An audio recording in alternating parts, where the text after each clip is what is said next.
At that, bro. Let's go for the actual score. Europa Natural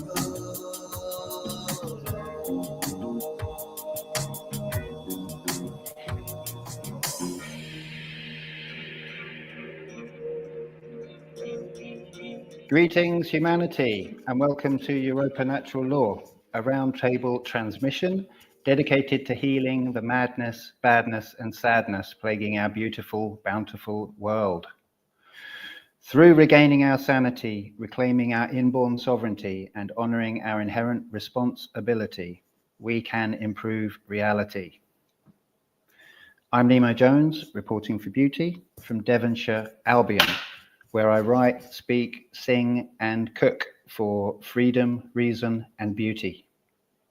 You can find all my stuff at nemojones.com.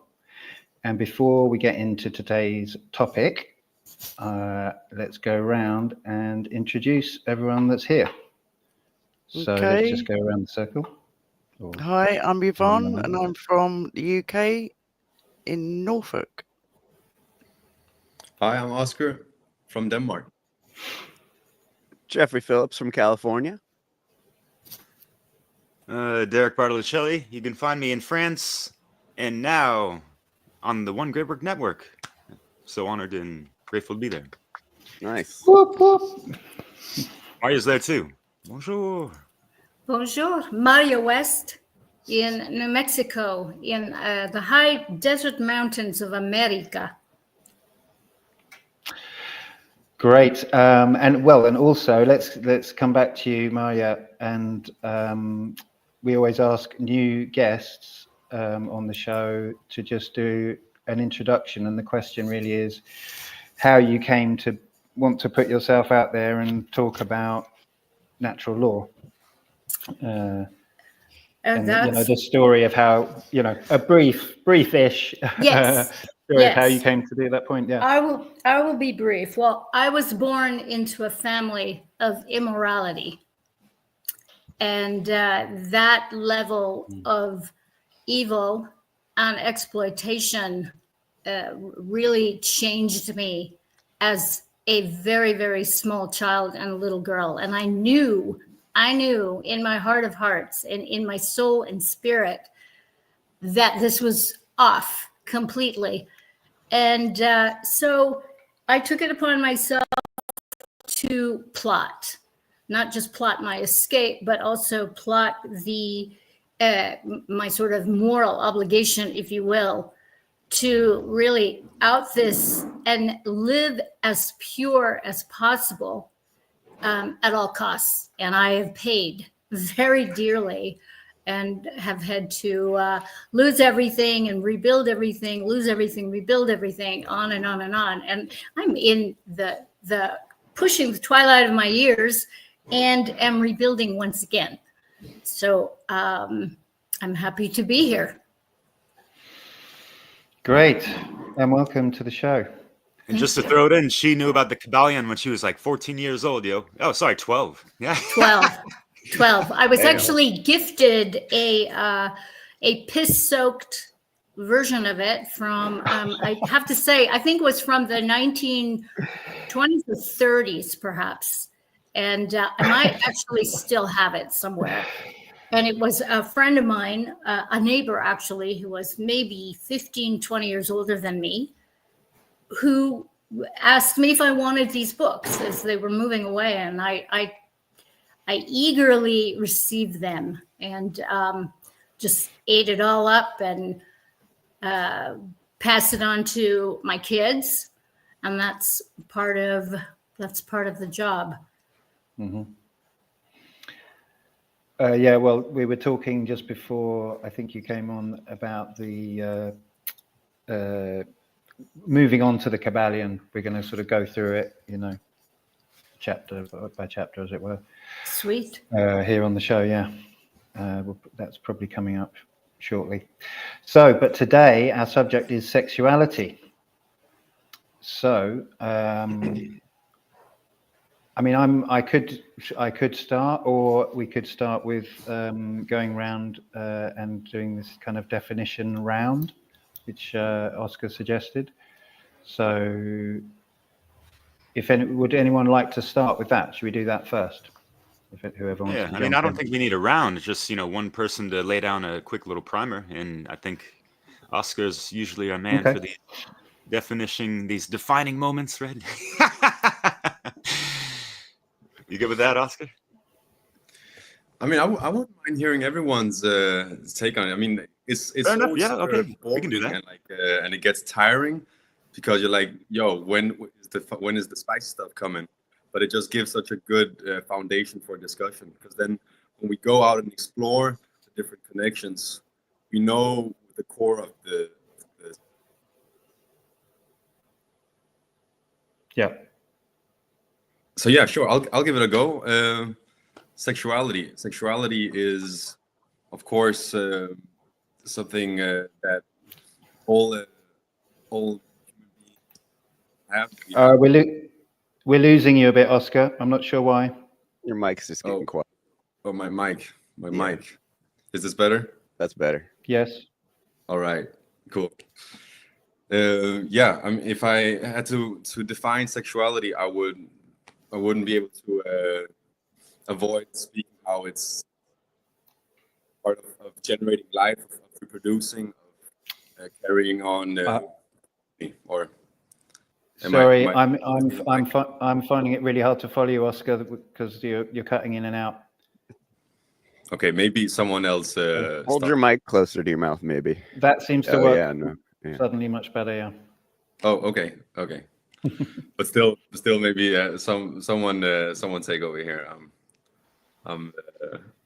Okay, who'd like to jump in? So yeah, sexual energy.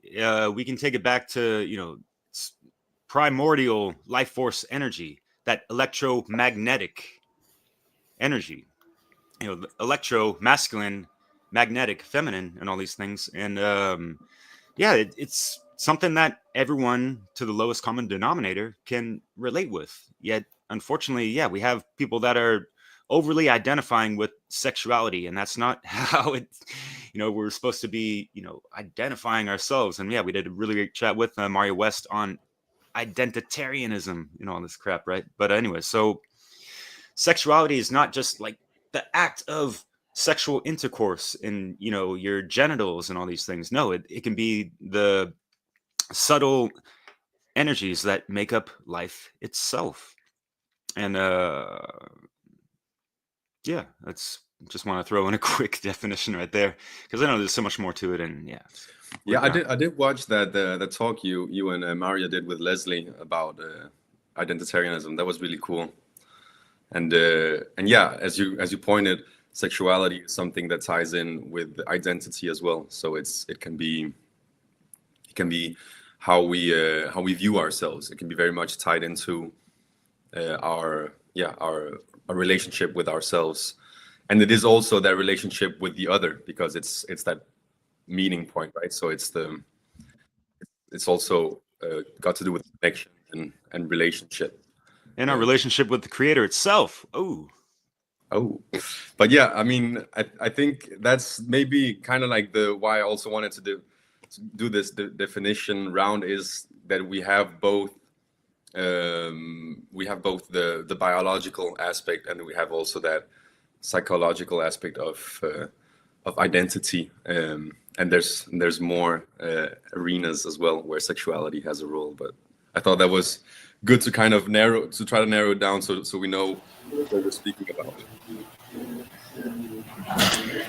I think also we need to consider that, we have the physical aspects, the psychological aspects, but there's also the creative aspects, because it's the blending of the two. When you're talking about electricity and magnetism, you're also talking about the principle of being able to gift and to receive.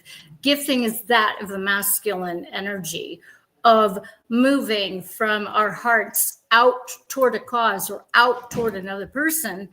and the feminine is that of receiving.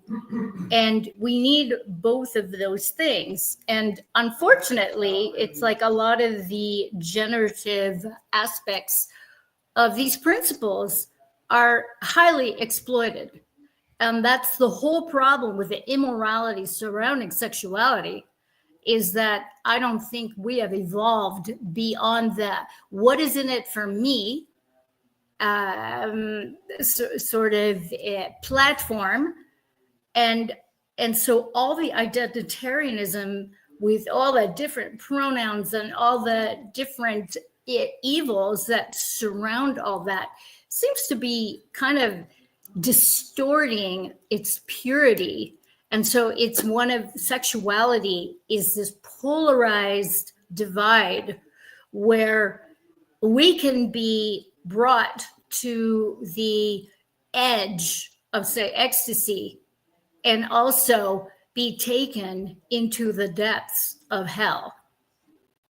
And how do we bring all those together so that we can really just kind of like honor all the divvied up pieces, because we are in these bodies. And so we're going to be doing some really messed up things. And that's part of the evolutionary quality of it.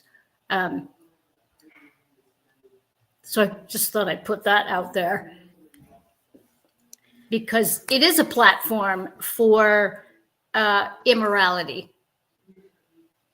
What is in it for me? How can we exploit this, you know, between the trafficking and I've spent almost 40 years working with survivors of trafficking and SRA. And it's not just sexual trafficking, it's also creativity trafficking of exploiting another's creations and profiting for that and leaving them completely out of that picture. So I know I'm saying a lot. It is a loaded topic. So I'm happy that we are scratching the surface. It really is, Maya. Let's It's you're just stimulating so much stuff, even just in those couple of sentences that you've just said. Like we could take it in so many different directions. It could go on and on and on. It's I remember taking it back to the creative energy. I remember being told when I was younger, you can't have children. And it's a big story. I will come round to it again because it's going to come into something else I'm going to talk about. But I remember I was living in the woods at the time, and I remember with my partner that I was with at the time, sort of coming to terms with it, or just going, all right, fair enough, whatever. But then being consciously aware that even if you can't have children, it doesn't matter. I've still got all that energy in me, and it's going to come out in some other form. It is very much a creative energy. Yeah. I don't want to take I've got so much to talk about. Someone else go. But if you want to say something, Jeffrey, go. The state and the powers that be have weaponized sexuality quite a bit. A big part of shadow work is figuring that stuff out and unlearning a lot of the it's almost like I grew up in the 90s in Orange County, California, which is a very conservative stronghold, very fake place, inorganic. And I grew up through the AIDS epidemic. And you know, there was a lot of suppression going on, especially in my community, which was, you know, they were basically telling us, hey, you know, if you have sex with gay people or black people, you're going to get AIDS and die, literally. So I had to, you know, just because of growing up in that time, you know, I didn't even know what gay people were, except for on the TV show In Living Color, they had two, you know, really overly fabulous guys on there. And, you know, so that was most, you know, like it was a very, very suppressive time. And then it's almost like the inversions happen now. It's all over everything. So it's been weaponized against us quite a bit. And the state does not want people having sex for the most part, because you're not thinking about paying taxes when you're having sex, So the powers that be, and at the same time, they want us to be, the state wants us to be in the nuclear family taxpayer slave mentality, where we're buying houses, buying cars every couple years. We're creating we're having children that will be new tax-paying slaves for the system for the future. So they want us to, they brainwashed into us, the nuclear family, and, reject the whole thing. But then at the same time, like there's a lot of anti-LGBT stuff coming out from, certain parties and this and that. And like, if you just go online, people are talking about, all these trans people dancing for children in schools. And it's like, is that really the problem? Is that really happening? Is that really the biggest issue we should all be talking about? So there's a lot of crazy brainwashing and propaganda going on around sexuality. I don't mean to be the doomy sounding guy, but that is a big part of understanding yourself and doing shadow work, because we've had so much stuff crammed into us, no pun intended, that isn't really how we're supposed to be, or is definitely not promoting freedom. It's promoting the complete opposite. But that I'll let that. Well, I grew up in the 60s and 70s where it was a fucking free-for-all. Yeah. You name it, I did it. And it was one of those things where the polarization of shame and the polarization of just balls to the wall, anything goes. And yes, I have to tell you, the trans story time is actually happening. I know people who have children who have been exposed to that. But that aside, let's just get back to the 60s and 70s and the sexualization, weaponizing of sex, because it's been this very incremental way of being. And I've heard all kinds of stories that it was all a CIA psyop or whatever.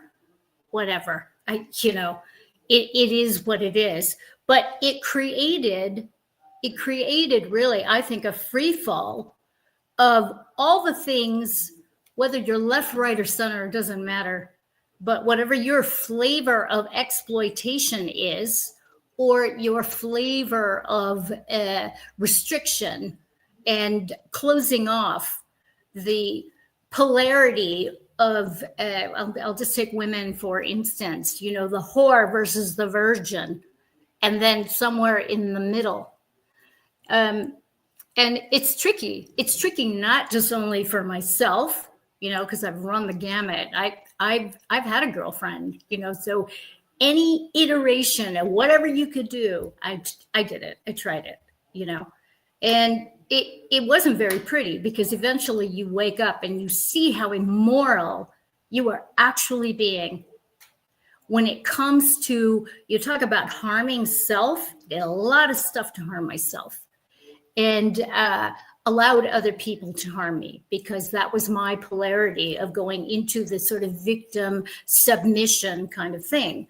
Now, I work with a lot of survivors who have been trafficked, who have been drugged into getting sexually trafficked, sex workers, former sex workers, the whole 9 yards, and women and men and children who have been sexually abused from the moment they were born or the moment they were conceived, okay? Because there is this very, let's see, the DNA, our background, whatever our parents were into, we are absorbing all that. So, you know, if your mom was a puritanical, uptight biatch from hell, or if your mom was the, you know, one of the hefty hoes that was like really into doing whatever, whenever, with whomever, you're going to be running that stuff. So a lot of the work that I do in terms of unwinding sexuality is really looking at the stuff that turns us on, the stuff that repulses us, the stuff that repulses us and turns us on, because we need to have these conversations and we need to unwind all that, you know, concretized stuff of, oh, I can't have that, because we're all running some immoral shit show within. And if you think you're not, I'm going to tell you, I'm going to challenge you, you're lying to yourself. Okay. Because this is part of the shadow work, the sexual shadow work that we need to do is, I mean, it is beyond measure. And most people are never going to do it because it's a tricky, slippery slope to do that kind of shadow work and not beat yourself up into a pulp, because we have a shame-based society that tries to harness everything that we say and do. And, oh, I can't feel that. Oh my God, I'm getting all turned on. What's wrong with me? Yeah, we need to ask those questions. And I know I just, once again, said a mouthful because it is so loaded. And I know as I'm talking about this, every one of us I know is like going, oh, we can't go there, but we need to go there. You know, and that is why all the things going on with the trans stuff and the over sexualization of men and women, or the total repression. Oh, I don't have those feelings. I don't do that. And it runs the entire gamut. And, you know, these are intense conversations. And I see so many women weaponizing their beauty, their sexuality to get over on men. And the bottom line is I hear, well, you know, millennia of the patriarchy, they're going to get their payback. It's okay to exploit a dude because, you know, I'm not standing for it anymore.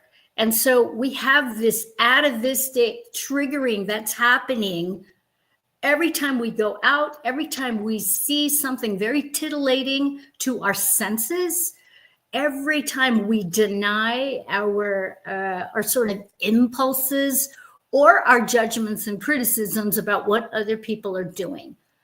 And until we have these conversations and just allow it to explode in all directions without sort of weaponizing our reactivity, we're not going to get anywhere.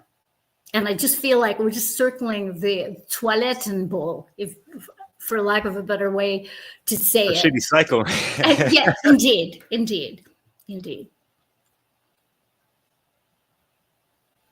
Didn't mean to cut you off there, but yeah, it's not even my turn. But if you're done, maybe Nemo. No, yeah.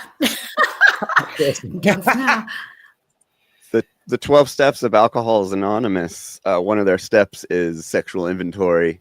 And the 12 steps, I tell people, you know, that are having a hard time comprehending what shadow work is. I'm like, go get a blue book and do the 12 steps. Like, that's a perfect little structure for it. But the sexual inventory part tends to be the hardest part for most people, because they got to like write down everything they've ever done and go and make amends with people. And it's very intense. But yeah, just because you mentioned that, it is a very not fun thing to have to go through. Yeah, I'll jump in.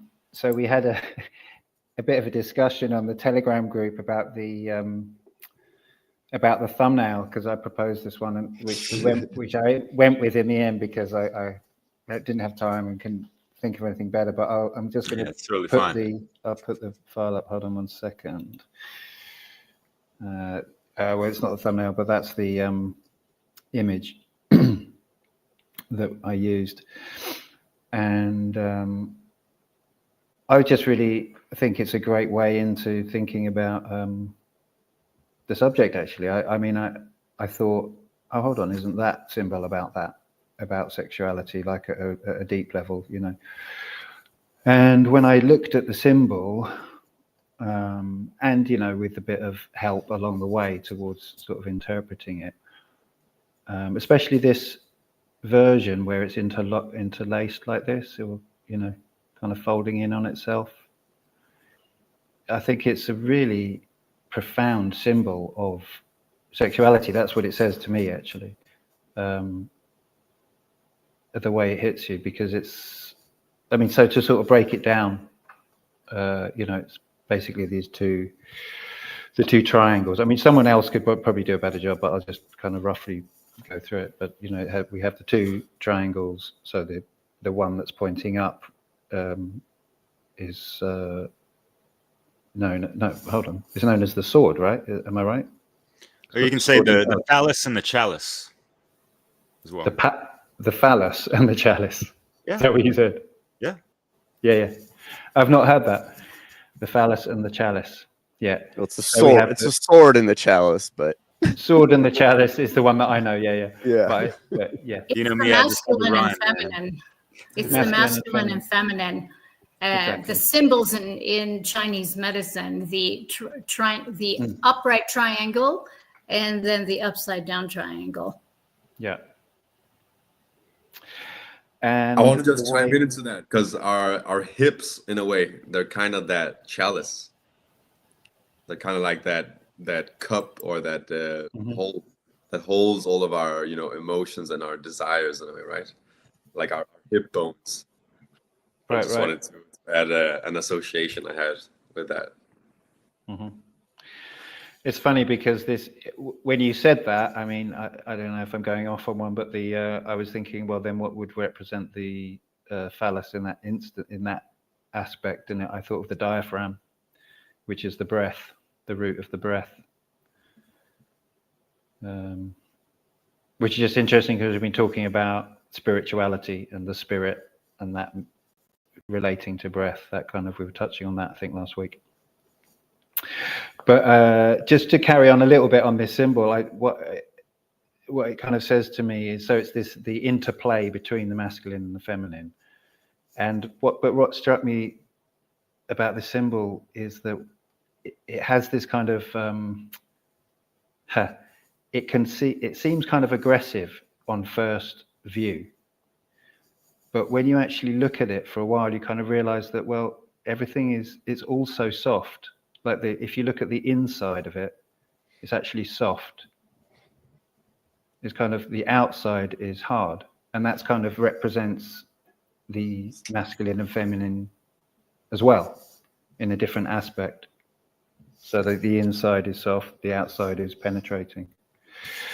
And so just to tie that into what's already been said, I think MARJA said something about I think the words you used were the offering and receiving aspect of life, or of an interplay. Indeed. Yeah, and then obviously we have this sort of shadow, which you've also kind of touched on, is, you know, which is correlates directly with those. So just to sort of really make this clear, so offering kind of turns into domination. That would be the kind of shadow aspect. And then receiving becomes submission. And that's really how, in the world, we live in a sub-dom world. I think that's how I've kind of described it. I think, yeah, you know, that's I think a good way to put it. Yeah, I think I feel like most people are in this submissive act. This act of submission, you know, everyone has their own inherent freedom, but they act out this submission to the thought control, the mind control, whatever. So it's kind of an ongoing act of submission, and then obviously there's a dominating aspect as well, but which is another. We have two different nervous systems. We have the parasympathetic nervous system and the sympathetic nervous system. And the sympathetic nervous system is fight or flight. And the parasympathetic is feed and breed, I think. And men, especially these days, we're very stuck in our sympathetic, and it takes a woman to pull us out of that. It takes the softness and the you know, like it's weird because you can feel yourself fall out of the sympathetic into the parasympathetic. You can feel it go through you, and you know, if you're stuck in the sympathetic, it's going to be really hard getting along with the opposite sex, because you're constantly in this fight pattern. And that's kind of, I see that in that image too, the duality of the two nervous systems. I think there's 3 nervous systems, but the 2 that, you know, we kind of mostly fight with are those 2, especially as men, just being so stuck because we're trained from birth to compete, and you know, we're just so stuck in the sympathetic, and I think they've been suppressing the parasympathetic, the knowledge of it. I think it's been occulted, especially to women, because they don't want us connecting like that. They want, you know, the state lives off of conflict. You know, that's why they have the 2-party paradigm, and, you know, like, you're always fighting with your neighbor. They brainwash us into that, and they you know, because just when you look at divorce rates and stuff, it's just like, how is this not working? Like, this is wild. But they you know, the powers that be, the state, whoever it is, the media, you know, they've been just brainwashing us into just the inversion of the truth, basically. Yeah, it's funny you should say that. Sorry, Derek. We always do it, don't we? Yeah, no. You want to go? I mean, I'll just say that, you know, what Yeah. Jeff is talking about in conclusion, it's like the Matrix is designed to keep the imbalance, and especially with the fight or flight mode and this and that, it's very difficult for women to be in their feminine. That's all. Yeah. Yeah, that's what I was gonna add to, Derek, because when you were saying that, Jeff, I was thinking, fucking hell. I think all men and women are in the fight and flight. Yeah. On the majority. We've all been conditioned. No one knows whether to be a man, woman, and that's what I wanted to go over. You know, I put it on the chat. Sexuality, what the duality means, and it, yeah. So it's what defines, like, what are we, like, where is our sex? Like, people are not asking that question. Like, where are we? How would you? What quality or what condition are we at with our sex as an individual and sharing it with a partner? And it's yeah, it's been an ongoing thing for many years, and it's really coming to a head now that yeah, there's a hell of a lot of confusion out there. I've spent probably the last, I don't know, many years just completely coming away from sex because I'm like fucking sick to death of it. You know, like what we've been born into, like not good sex. I'm talking about the conditioning of it, you know, being bombarded with it. You know, all is mind and mind is all. Like, even though I knew my own mind and what I liked and what I disliked, we're still getting affected by what everyone else is going on about. It's just been fucking too much. So I made a decision to go, right, I'm stepping back from all this, because there was something in me where I always craved that sacred union. That's what I craved, and I wasn't particularly getting it. Not any fault of the male side of things, it's just lack of education. There's no knowledge there, or there wasn't when I was growing up. There was no knowledge at all about such things. Our knowledge was aspiring to what you saw on telly, like mimicking like pop stars or pornography. And yeah, I just remember growing up and thinking, fucking hell, is there something wrong with me? Because I don't actually feel like that. And even though all your other, like your friends and your peers and that around you, they seem to be behaving in that way. And yeah, I grew up feeling isolated, thinking that there's something actually wrong with me. And in the end, I just thought, no, I'm stepping back from this. And I'd rather personally not even go there and have sex unless it is on that level where I'm actually meeting a partner and we're sharing that energy together. And I just look at the young people now, and I just really feel for them, because yeah, there's just not enough education out there. And I don't know, something you said, Jeffrey, earlier about the nervous system thing. Can I talk for a little bit or not? Am I going to get on? Do it. Is that all right? Is that all right? I'm just going to tell you a little story like I normally do. Like when I was younger, I went through a stage like with my menstrual cycle where I just it used to be so painful. I just used to pass out. So there was something going on down there that obviously in our culture we don't. You've got period pain, so you go to the doctors, and mine were pretty extreme. Anyway, I went through test upon test and they could never find anything. So then it went to higher tests in a hospital.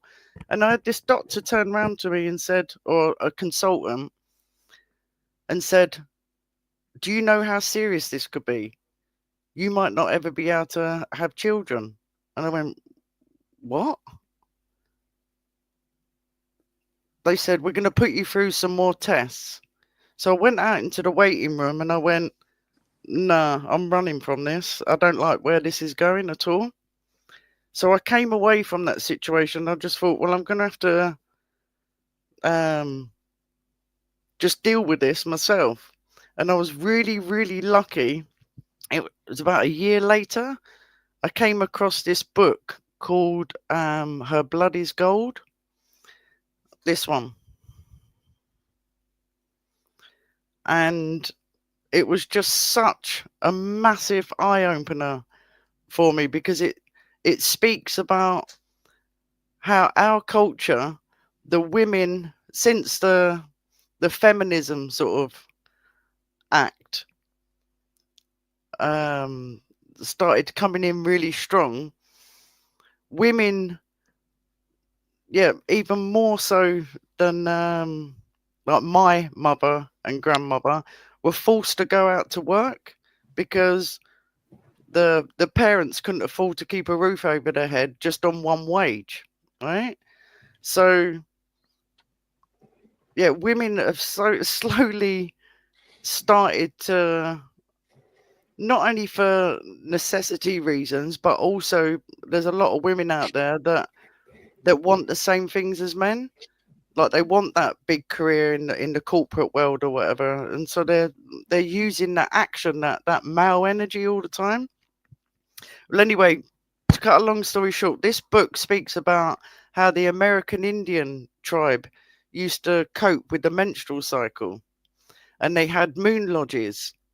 So it was a very sacred time. It's like the woman's most powerful time when she's actually going through her menstruation.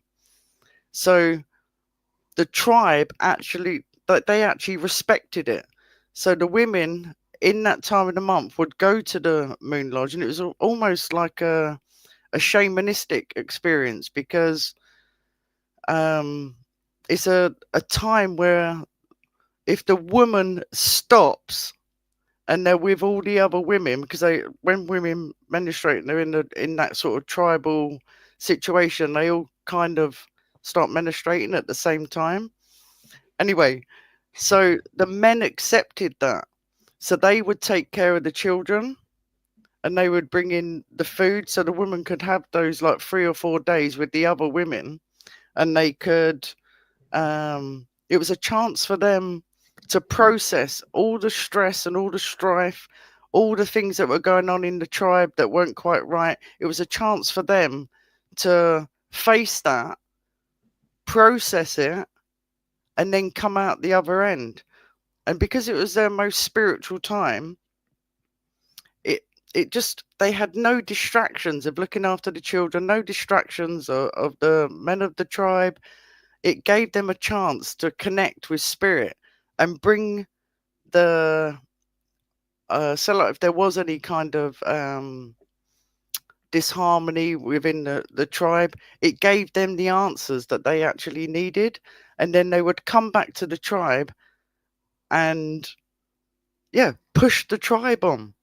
And it really made me think when I read this book, how in our culture, because women are not allowing themselves that time off, they're just becoming more and more like lunatic, like stressed out and fucked up. That's a Anyway, perfect Lunatic. Sorry. It Sorry. comes from Luna, which means moon, right? So where we go. Right And I think what you're speaking to here as well, Yvonne, is also how sexuality ties into the hermetic principle of rhythm, right? And yes, yeah, with fertility, because there's a stage in our life where that's what we're able to do, and then later on in our life, sexuality doesn't play as big a role. We have or at least we have a different relationship to it by then, right? When we become granddads and grandmothers, and that's not to say that it just cannot still have a role, because I think for me, when I think about the psychological aspect of sexuality, there's also this love of life.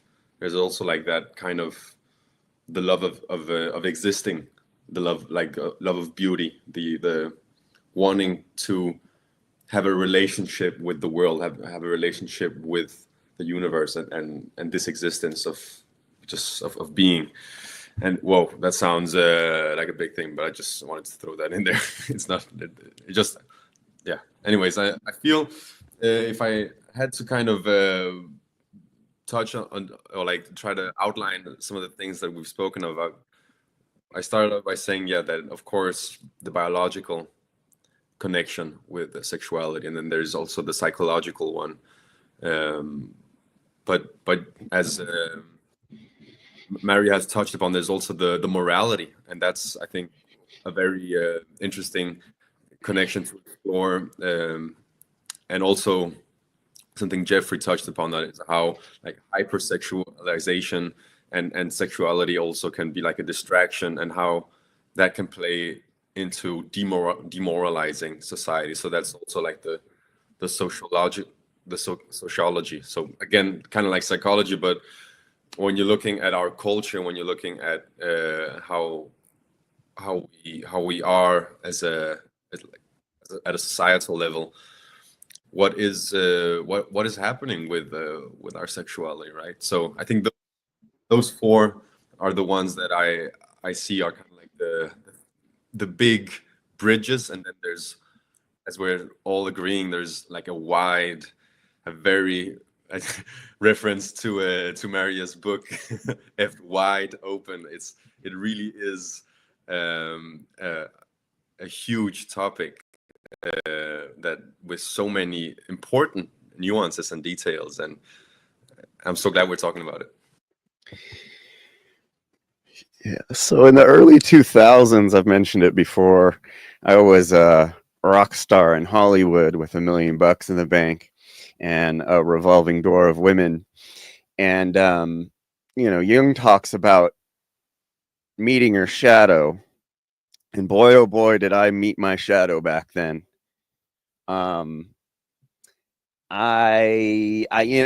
Like society says and media says, like, to be a rock star is the coolest thing in the world, and having all those girls is great, and the money is just so cool. But I was the most depressed I've ever been in my life back then. Just not knowing if I was ever going to feel again, because I had a universal adapter for the world. Basically, I was able to do anything I want for a while, and I got anything I want.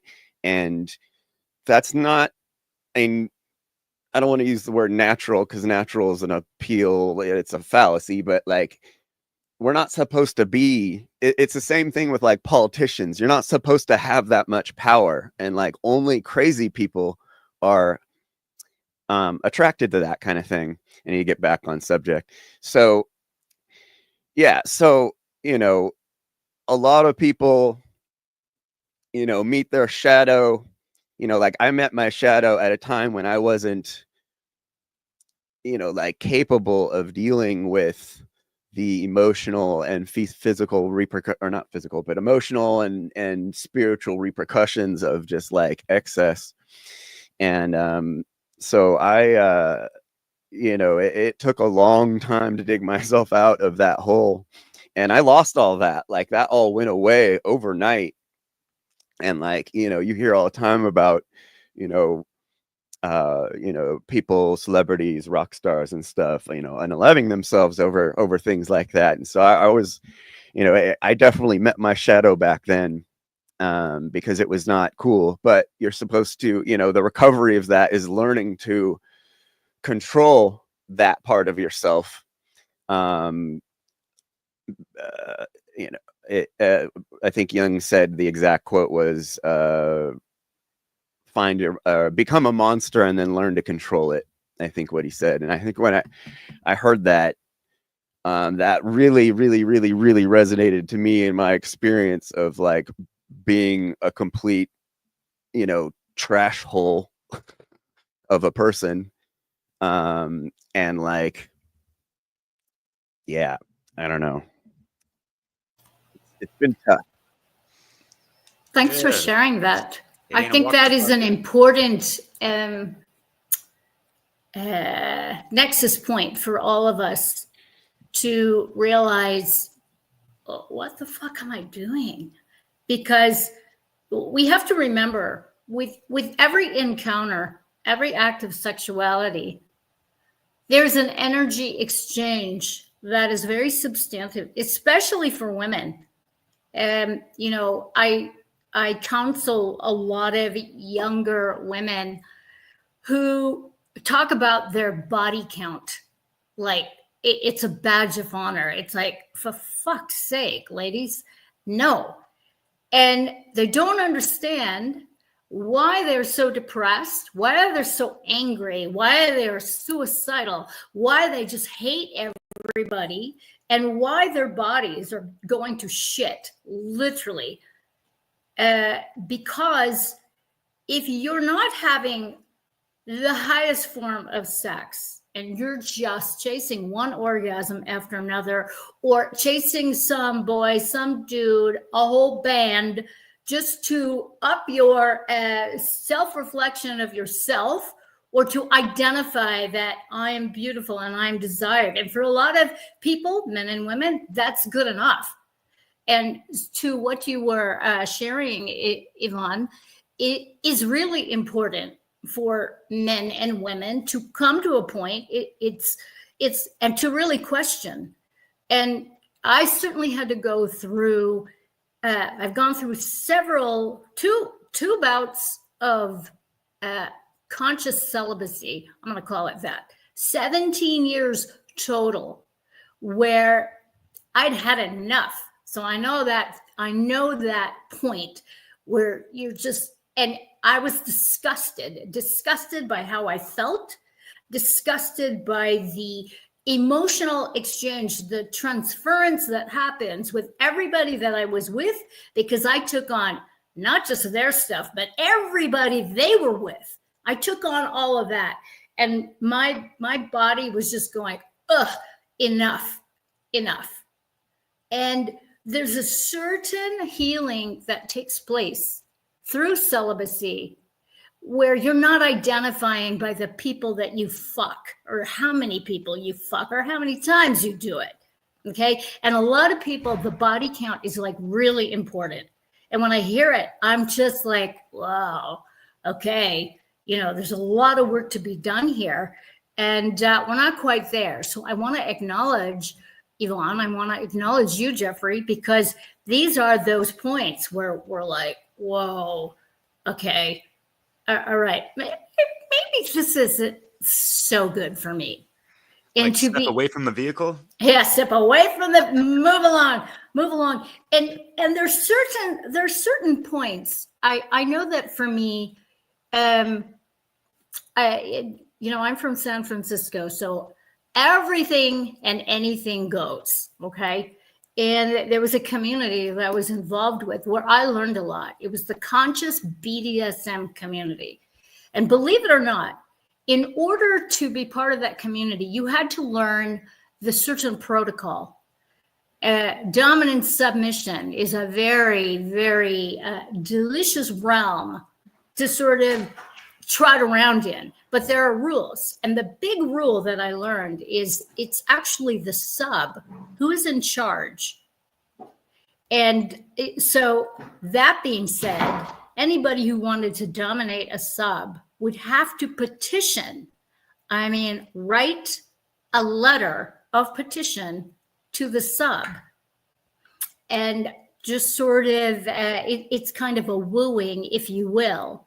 And there's a certain power energy play that came back and forth and back and forth. And that was the first time that I was conscious of the masculine, feminine energies within, and not within man or woman, but within everybody who tries to have a relationship, because you're not having a relationship necessarily with that person, but it's your masculine, feminine within that is interfacing with the masculine, feminine within the other person. And there's a totality of existence in that. And I used to think, this is all bullshit. And then I just remember seeing examples of letters because I was curious. I didn't know what this was about. And seeing just the examples of letters and just being floored because they were essentially love letters addressing each of our longings to reach that state of ecstasy or be completely fucking annihilated. And I'll just leave it at that. It was amazing. It was really an amazing, just my cells just kind of exploded and expanded. And there is a morality involved because there has to be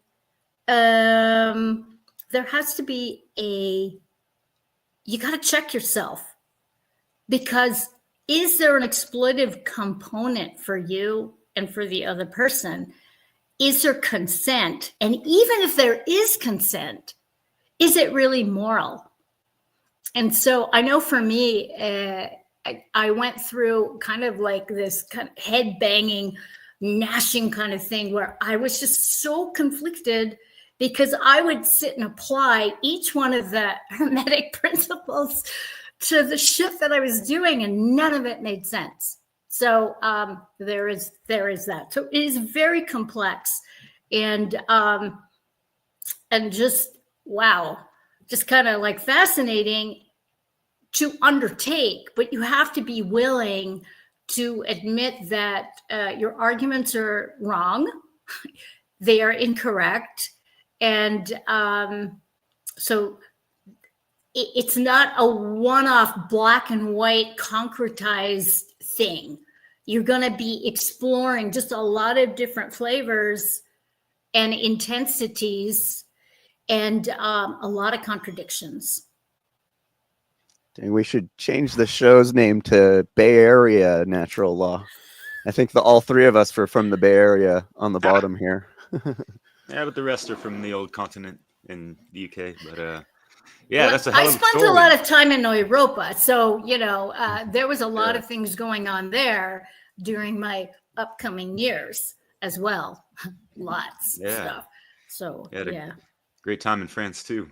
Yeah, and you might have to share a story later in regards to your trips in India and these fake ass tantric guru motherfuckers. Indeed. And all this stuff. Indeed. Weak ass small dick energy, wannabe yoni or goddess worshippers and all this crap. Yeah. So yeah, what's up with people just searching outside of themselves for validity and all these things, and like being proud of a body count? And why are people so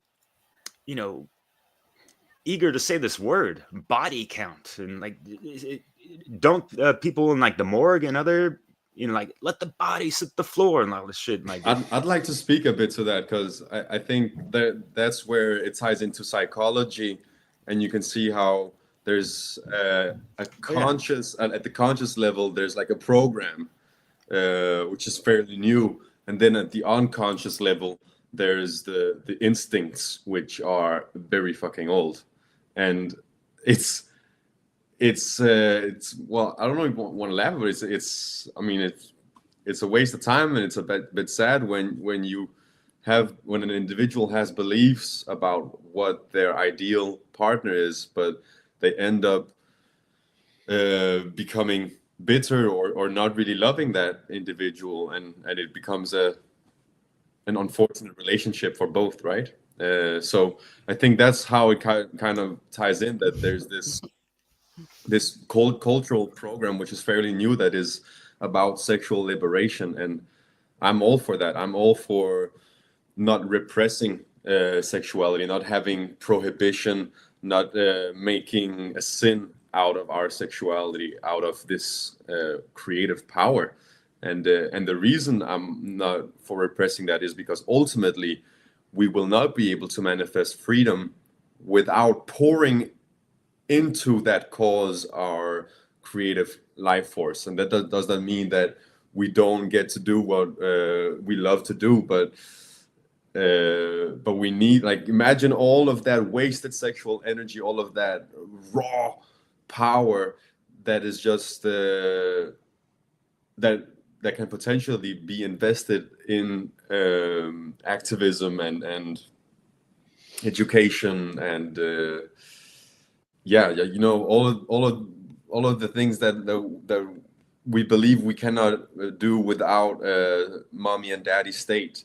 And that's also a way the psychology and sexuality tie into each other, right? Is our psychological relationship to our parents, and how we, if we don't understand that, we can end up in situations where we want someone to make up for the things that mommy didn't do or dad didn't do.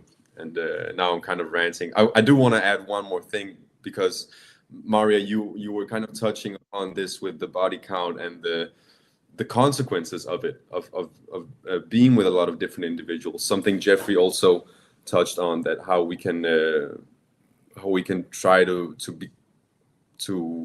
be honest with ourselves, how we really feel about it, and maybe even anyways. What I wanted to say is I found this expression, which I thought was really fun, about this biology thing called microchimerisms, which is also called as a joke, semen demons. And the idea is basically that the information that the male passes on to the female is stored in the female's brain. So imagine how, if you got a lot of immature or psychologically ill males, how that may affect the female, right?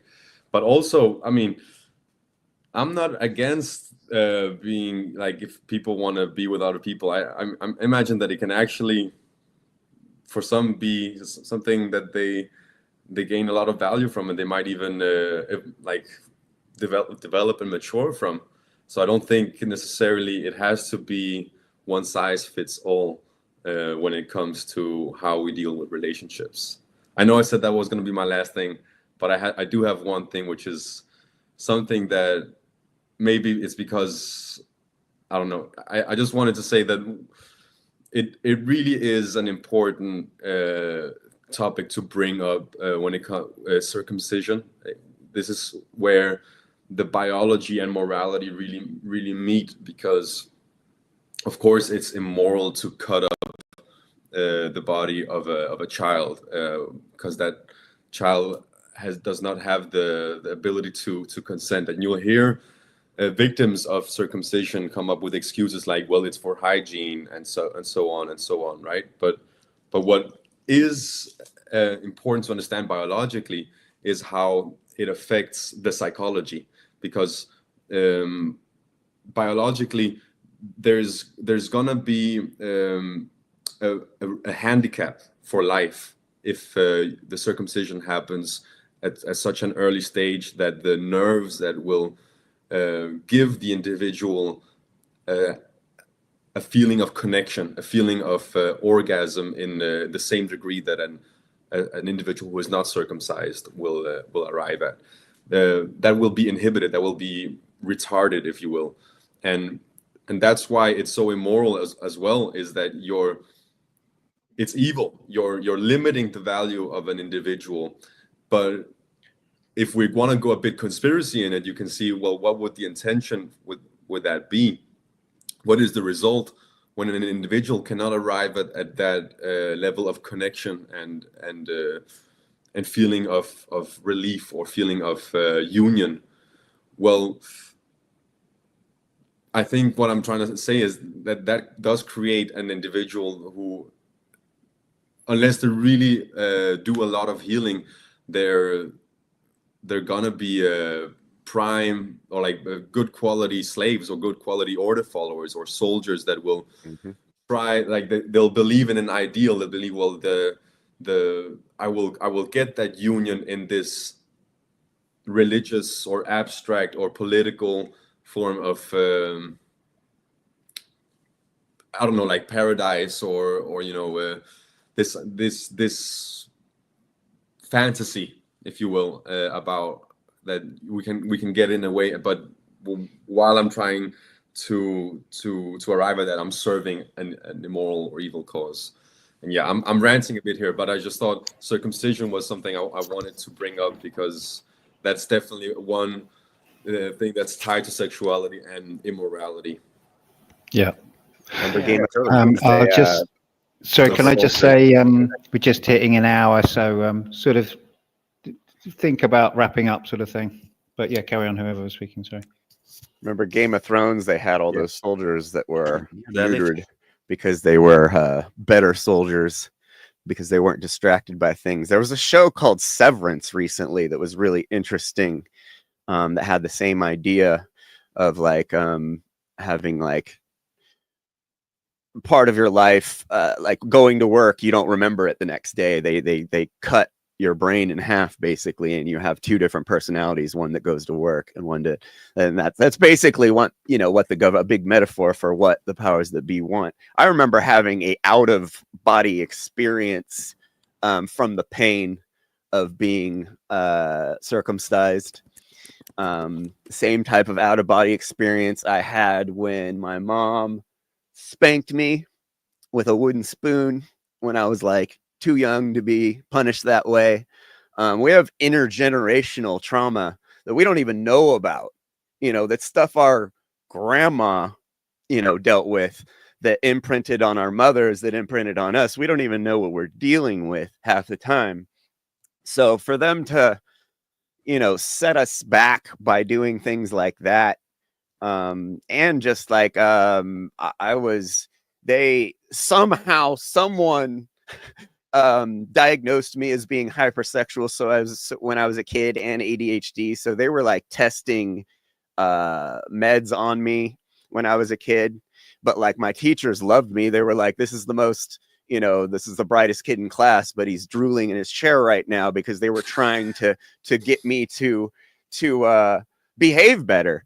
And I recently did a debate with a carnivore doctor that is promoting this GAPS diet to autistic kids and ADHD kids. And it's the complete inversion of the truth. And it's just, I feel like it's the same thing for when they were just trying to test. They just want us to behave better. And like this lady's whole method for this diet is to shut the kid's immune system down so he's more behaved. So he's easier for us to deal with, but by feeding this kid a diet that's going to destroy his health for the rest of his life. Like it's just, there's so much horrible crap going on. We don't even have a chance. And then they throw us in school. We're just compete, you know, memorize, compete, you know, pecking order, get, you know, popularity, like all this garbage. We have no, and they aren't teaching us how to talk to each other. They aren't teaching us how to express our emotions. They're just, and then our parents weren't taught that either. And the generation before that was at war, so it's like, we got a lot of work to do, and everybody wants to point out, everybody wants to blame everyone else. And, getting back, I forgot the trans thing. I wasn't saying trans aren't dancing for kids or that it is great. I just see the tens of thousands of teachers that are actually essaying children to be a far bigger issue, and I don't see anyone talking about it. I just see people complaining about the poor decisions by children's parents by not vetting the dancer they hired to come dance for their kids. I just see the other one being a much bigger problem, and I see the one being kind of a divide and conquer tactic that has just been, it just doesn't leave the news. I just never stop seeing people talking about that, and they're completely ignoring the fact that we just need to be doing a lot more inward pointing than outward pointing. I think as a society, it's very easy to point out and blame everyone else when we are fucked up. But yeah, I'll let that one go. Yeah, and what about those? There's too much outward expressions with the inverted rainbow flag shit, with the throat chakra portion of it castrated the fuck out of it. And yeah, it's like a mini castration when you're circumcised, and there's like 1,000 different nerve endings that go in there, and it's like castrating men at an early age, being traumatized on all different levels, planes, mental, physical, emotional, all that stuff. And it's kind of stunting their emotional IQ or whatever already from the get-go and all this shit. So yeah, it's really sad. And and then they get jabbed up with whatever the hell, and there's a mixture of male and female DNA, like from like aborted fetal tissue cell type of stuff that is getting injected into babies. And so voila is some of the concoction that creates gender dysphoria and all this stuff. And the fact that the inverted rainbow, you have the red root chakra on the top, and so that's why people are identifying it so much with, that's just like, it's always on the brain, sex on the brain and all this stuff. And that's what we hear in poop culture, pop culture, music, and all these things. And even folks in the UK with what's that guy's name, Ed Sheridan or some stuff, and like just a global #1 hit of just like, I'm in love with your body, and just Ed Sheeran body. And then there's more body counts and all this stuff. And so like it's just below the belt, lower sense orientation towards sex and all this stuff. And yeah, speaking of sex, it's the time, Derek. the common I don't know what you said, man, but there's a lot of lacking of proper love making in the bedroom. It's just sex, and a lot of guys are just like masturbating into women type of shit. I think I heard MARJA say that numerous times on her show. I mean, check out Love. Oh, yes. We talk about it. Friction sex. Oh, yeah. How fun for us. Right. And so in that setting, do you usually come across, like a proper, energy exchange, or is it just kind of just getting a nut off and all this stuff? And, I got mine, and maybe I'm not worried about their orgasm sometimes or whatever the hell. And just like, yeah, it's just, yeah, it always comes from within, as you were talking about, Jeffrey. And yeah, it's like going back to the blade in the chalice, if you will, or the phallus in the chalice of the, hexagram, the two triangles, perfectly balanced and aligned. That's the balance, the hieros gamos, the inner masculine and inner feminine energies working in tandem, that electromagnetic life force energy oscillating, right? So, and it's having a proper relationship with the intimate and subtle energies of creation itself. And we it's just like, yeah, for men, it's like really tapping into that feminine essence of intuition and that kind of stuff. And yeah, that's why, Mari and I have talked about this of just, the older generation of guys, they're kind of like emotionally dumb or dense or whatever and stuff. And so there's already that imbalance within themselves. We can see this being manifested in their behaviors, right? So it's just with the men, it's kind of like the projecting energy, and the women, it's the receptive. So that's why, men are majorly the ones that rape, not just women, but other men and all this stuff. It's a sick world out there, right? And it goes back to a fuck ton of manipulations, as you guys said. And it goes back to even, the fall of Atlantis, and even in off-world situations where females are used, captured, and forced into like forced breeding programs. This is how some of the archons are able to, manipulate genetics and kind of create these, hybrid species, and, birth their race into like our reality field and elsewhere, right? So there's, talking about generational trauma, talk about eons of trauma, especially just from the feminine side of things, this equation, this imbalance that we have in the world, right? So the manipulation on 3D level and all this stuff. There's the chemical imbalances, just from the polluted elements in the air and all this stuff. And it's just, people need to navigate this reality and understand and take back their full responsibility of their energetic integrity, because yes, it all goes back to energy, right? Vibration and frequency, and being comfortable in your own skin, being aligned with moral code and the elements that are around, right? But can't ignore and heal ourselves from, things like the generational trauma, porn, like as a man who watched too much porn growing up and this and that. It's like you're having a lot of sexual thoughts and images flash in your mind, and it's not a natural thing, and it takes a while to purge that out of your system, just kind of like how women have to purge some of those residual crappy energies from these guys, right? And it's not like not man hating or whatever the hell, right? So and then there's like the programs of the hookup culture a little bit, and people feeling left out because my body count isn't high enough or whatever. It's like you don't I forget the thing, but anyway. So, and then if people are with women that are flashing their bodies and all that stuff on social media a little bit too much, they really need to cleanse on a multidimensional level, because there are things such as like astral rape, and just if men are going to be masturbating to women in their mind and all that stuff, that's energetic frequency can still carry over to them, right? So I'm gonna leave it at that. It's just really take back ownership of your own true divine sacred sexuality, and walk with it with authority. You are the author of your book, right?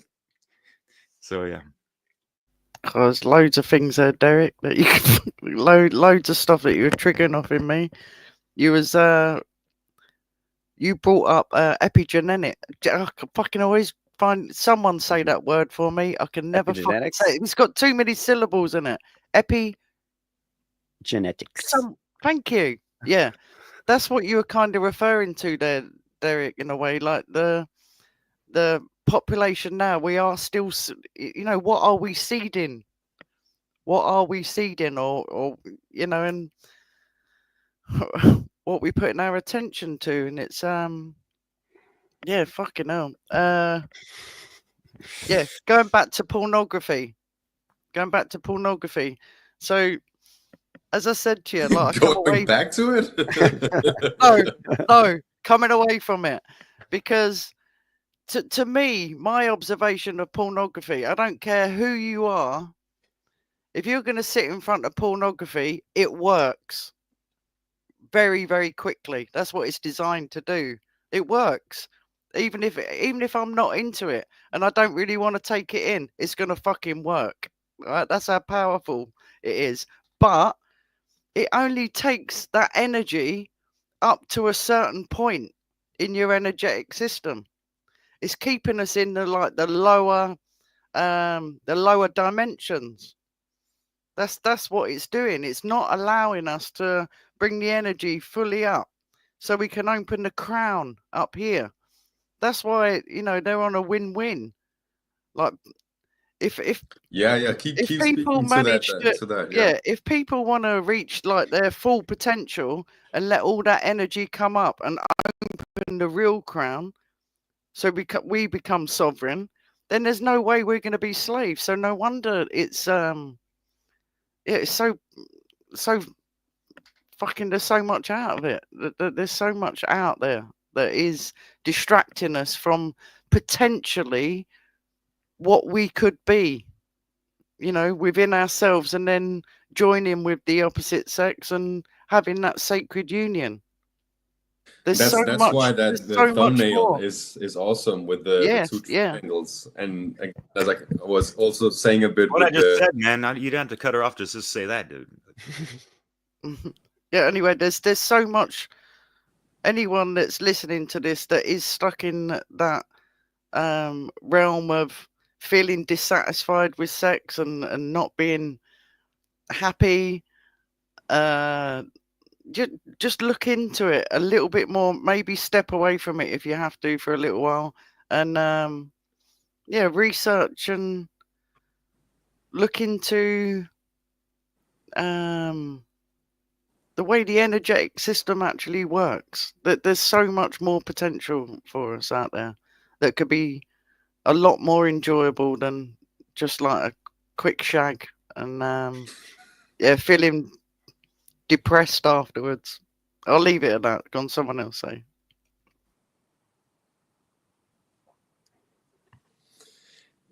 I thought with that you were speaking of, that it's not the power or the power isn't really rising up and being integrated at a higher level, that life force. I thought that really does tie into what Derek was speaking on about that there's no vulnerability involved. There's no real intimacy, emotional intimacy in a lot of the sexual interactions that people have, if they're only aspiring to have a pleasurable experience. If they don't realize that there can be more to it, and there can really be that like rich, what's it called, that goal, if you will, of growing in and becoming, as you're saying, Yvonne, more sovereign, right? And I think if it's a force or power to be healed and to be integrated, it does really also tie into what you were speaking on, Marja, with the deliberate celibacy. Because who wants to be with someone who is like, we want to mirror, we want to grow. Who wants to be with someone who doesn't want to be with themselves? That's not really being with someone. That's not really having that relationship. So as soon as you really told the people who are like, oh no, but I can't find anyone, as soon as you actually want to be someone, that's where that mirroring happens very organically, right? And yeah, I mean, being able to feel one's boundaries, being able to respect one's own and other people's boundaries, that's something that is super interesting to explore in relationship with sexuality as well, and responsibility. I think that's where I feel is the key, because we've spoken a lot about how we're sexually fucked, we're screwed, right? So I think that's I wanted to see if I could find something that was on the positive side, and that's what I arrived at, was the responsibility and that thing that you were speaking to as well, Yvonne, with that life force being able to be integrated and that self-mastery and self-control. Yeah. Derek brought up pickup culture earlier, and the influencers among pickup culture are manipulating natural law, basically. Hypergamy is a natural law that pretty much promotes the balance of masculine and feminine, and these guys in the hookup culture, they use it to manipulate, basically. It's pretty unfortunate. But yeah, I don't know. It just popped up into my head when Derek mentioned that. The women weaponize that as well. Really? Because in hypergamy, it's the feminine who's always going to look for the better guy, the guy with the mostest. And so it becomes about women weaponizing their beauty, their sexuality. If you want this, then you better have this, that, and the other thing. And it is it's a pretty sad state of affairs. Just the stuff that I witnessed, because then we get stuck in what I call the Matrix's 5 sense reality trap. When we have 7, you know, we've got our 6th sense guided by the 3rd eye, you know, the realm of all possibilities, what is known and yet to be known, and our 7th sense of gifting and giving, or it's our innate generosity and care that PASSIO talks about. I consider that our 7th sense, the masculine principle of gifting, giving, the electrical self-defense, and then the feminine principle of receiving, the magnetic, the non-aggression principle. I mean, these things they all get forgotten when we're stuck in our senses. And of course, what a better way to exploit and keep people in the matrix, stuck in their pain and their 5 senses, through pornography, through the greed of what am I gonna get, the illusion of weaponized reciprocity. It's like some of the conversations that I'll find myself in the middle of getting invited into these podcasts with these youngish people. And, you know, I check off a lot of boxes and they don't realize how old I am. And so when I'm sitting there and I'm listening to this utter bullshit, and then I just drop a few bombs relating to natural law, they have no idea what I'm talking about, you know, because it's all about getting off and what I'm going to get and who needs to get me off. And because I'm a queen, don't you know? I mean, it just cracks me up. I have to mute myself sometimes because I cannot stop laughing. And, you know, I'm snarky, so I get sarcastic when I hit that proverbial wall of fucking hell, you know. Yeah, so I wanted to acknowledge our 7 senses, and acknowledge, in order for us to be the heart-based new humanity, we have to be in our hearts. We can't be stuck in our dicks and our pussies, pardon my French, you know. It's like, but that's where the consensus reality, as defined by the powers that want to be in the matrix, that's where it is. And that's where you have all of the, you know, just, I mean, men going their own way. I don't blame them. And that's the thing, the whole MGTOW, I don't blame them, you know, because a woman who is not in her power and is overcome by the dark masculine that has been dumping into her body over the millennia because she thought it was all that and a bag of chips. I mean, there's a certain level of responsibility that we all need to cop to. And, you know, naming these things is I think is a start. And it brings us back to full circle to, I think, our true divine creative nature. In order to be in our hearts, we have to like really address the heartbreak and the soul sucking aspect of heartbreak.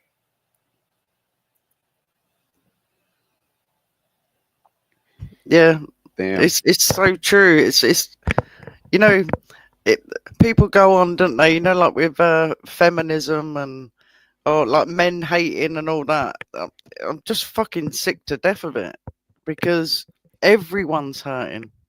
Everyone is, and it's yeah, it's time to heal. And I think women can come forward and start that process, really. And yeah, going back to the I didn't get a chance to finish. You know, I was talking about that book, Her Blood is Gold. When I took on what it said in that book, it is like healing, yeah, that womb gate, I suppose. When I went through that process, I only went through one cycle of my period. And go back to the beginning of the story when the consultant said, "Oh, I don't think you're going to be able to have children."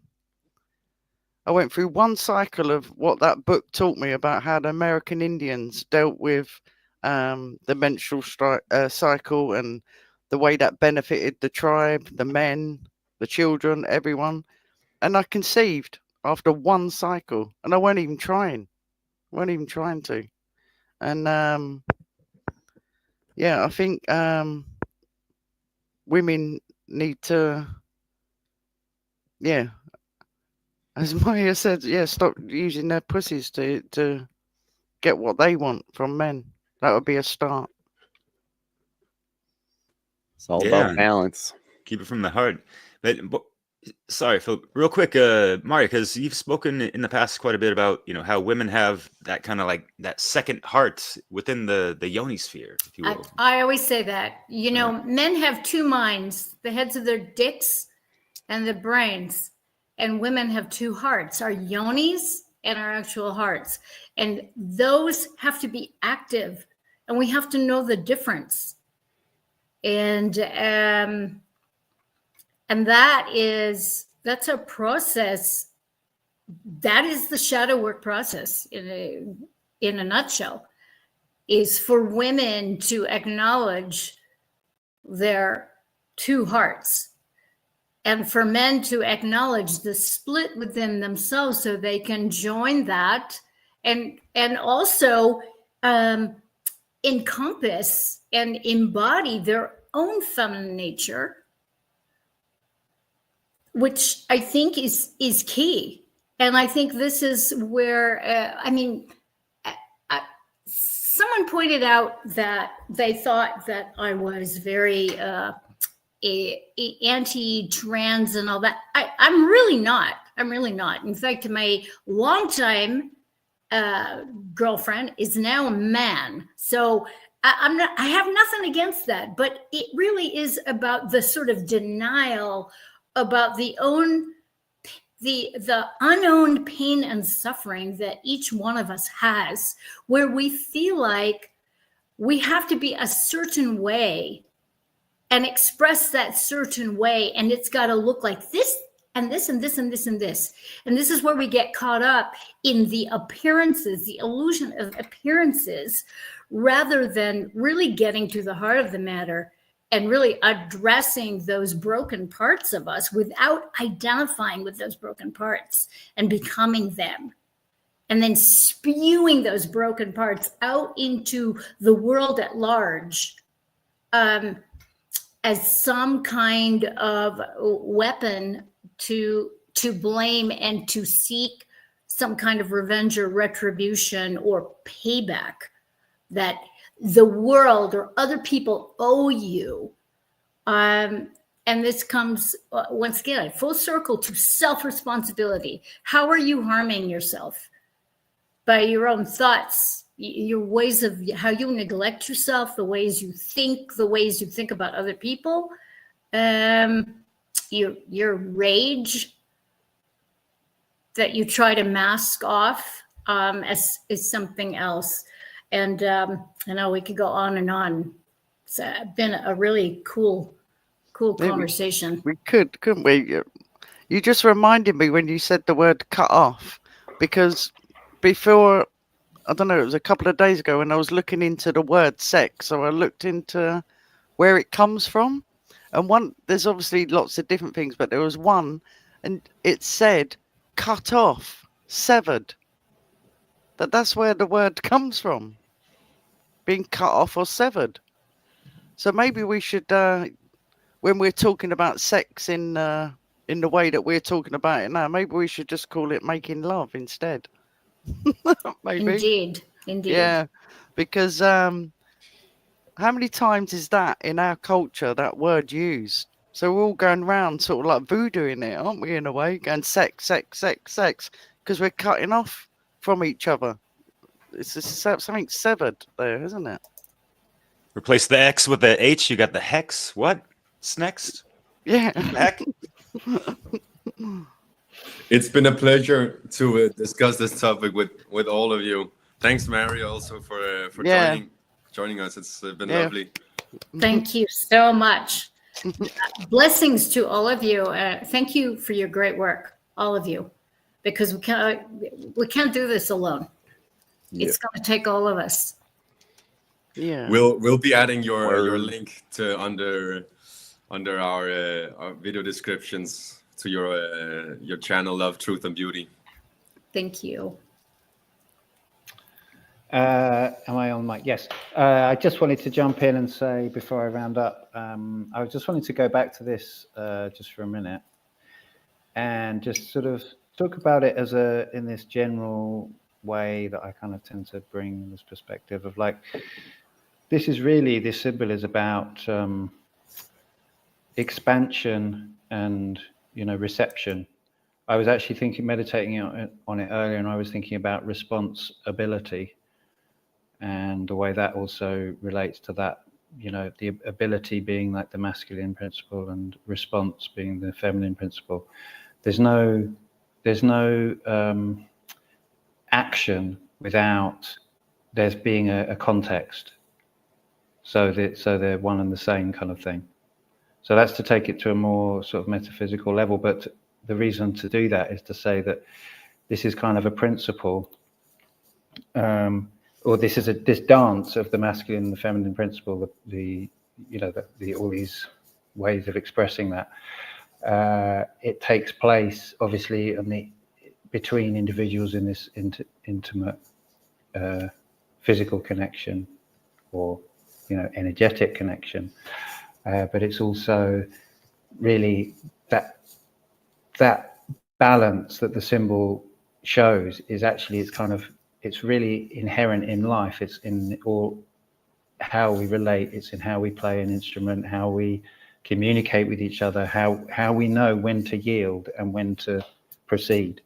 That's really so it's really down to how we use our free will in every moment. And that's the kind of, I don't know, there's that through line from the kind of universal, this,